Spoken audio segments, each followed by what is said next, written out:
Let me ask you something. You spent years in school, stressed over exams, stayed up until 3 a.m. studying for what? A piece of paper that says you showed up. Bro, the world doesn't care that you showed up. The world only cares about one thing. What can you actually do? Here's what school told you.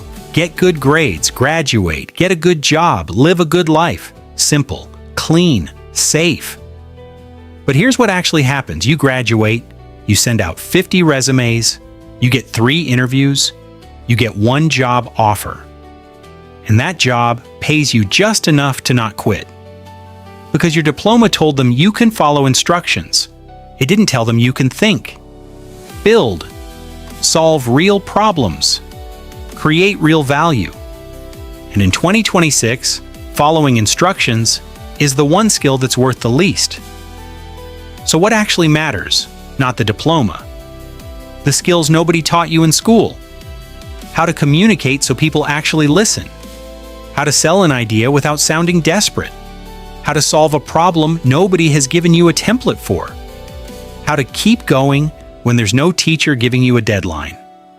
I've seen people with first-class degrees applying for jobs they hate because they spent 4 years learning theory and 0 hours learning how the real world works.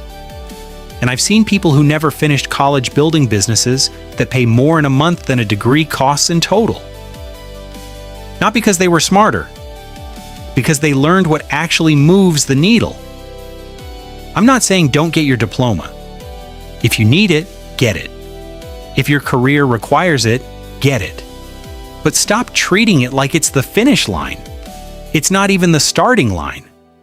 The starting line is the day you decide to learn something real, build something real, do something that the diploma can't do for you.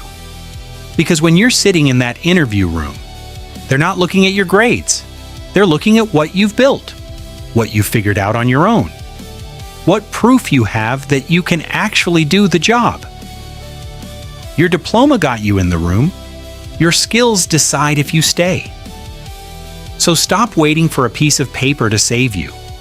Start building the thing that actually will. If this changed how you see things, subscribe. Because somebody has to keep saying what school never will.